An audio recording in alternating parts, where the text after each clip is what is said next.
अपने पिता संजू के जिंदा होने की खबर सुनकर प्रीत अपने पति आदित्य के साथ पहुंची। बाजवा हाउस। नमस्कार दोस्तों, टीवी सीरियल परिणीति के अपकमिंग एपिसोड में आप लोग देखेंगे अनजाने में आदित्य के साथ प्रीत की शादी तो हो जाती है, लेकिन इस शादी को बिल्कुल भी दोनों शख्स नहीं मान रहे होते, क्योंकि आदित्य कहता है कि वो औरत तुम पर यह इल्जाम लगा रही थी कि तुम कलमोही हो, उसकी वजह से तुम्हारे उसके बेटे की जान चली गई है, इसीलिए मैंने तुम्हारी मांग भर ली, लेकिन मैं इस शादी को निभा नहीं सकता। सिर्फ और सिर्फ मांग भर के ये साबित किया कि तुम कोई कलमोही नहीं हो और ना ही तुम मनहूस हो। मैंने सिर्फ तुम्हारी मदद की है। लेकिन प्रीत कहती है कि जाने अनजाने में भी लेकिन हमारी शादी हो चुकी है।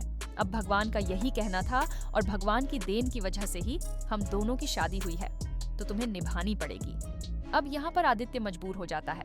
लेकिन दूसरी तरफ आप यह भी देखें कि अचानक से अब यहाँ पर परी के साथ भी प्रीत की मुलाकात होगी, जिसके बारे में कभी प्रीत ने सोचा तक नहीं था कि अपनी माँ से मुलाकात होगी। लेकिन इस बार की मुलाकात में प्रीत वह अपनी माँ से मिल नहीं पाएगी, बल्कि थोड़ी सी टक्कर होगी और परी आगे चली जाएगी। लेकिन जिस वक्त प्रीत को इस बात का पता चलेगा कि अभी तक वो शख्स जिंदा है जिसने मेरे माता पिता को तकलीफ पहुंचाई थी, जिसके भाई इस औरत को मुझे पालना पड़ा और यह मेरी माँ बन गई, क्योंकि यहाँ पर लोगों की बातें करते हुए सुन लेती है।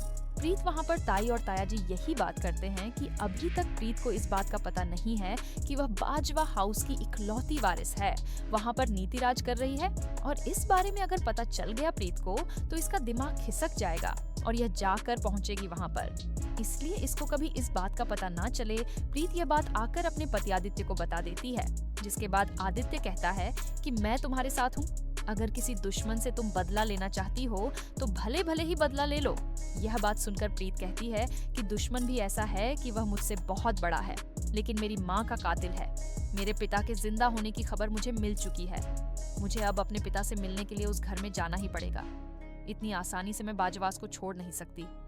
आखिरकार मेरी माँ का क्या दोष था कि खाई में गिराकर उसको मार दिया गया। उसकी कातिल कोई और नहीं बल्कि नीति है, जिससे अब इंतकाम लेने के लिए प्रीत जाएगी। अपने घरबाज दूसरी तरफ नीति और उसकी बेटी इस बात से अनजान, जिन लोगों को पता ही नहीं होता कि आदित्य ने शादी कर ली है प्रीत नाम की लड़की से, और वह कोई और नहीं बल्कि परी और राजीव की बेटी यहाँ पर निशा मोहब्बत करती होती है। आदित्य से इसीलिए अपनी माँ से कहती है कि एक लड़के से मिलवाने वाली हूँ। हालांकि अब नीता, नीति और निशा का नशा उतर जाएगा। जिस वक्त प्रीत के साथ आदित्य को देखेंगी तो फ्रेंड्स, ये थी आज की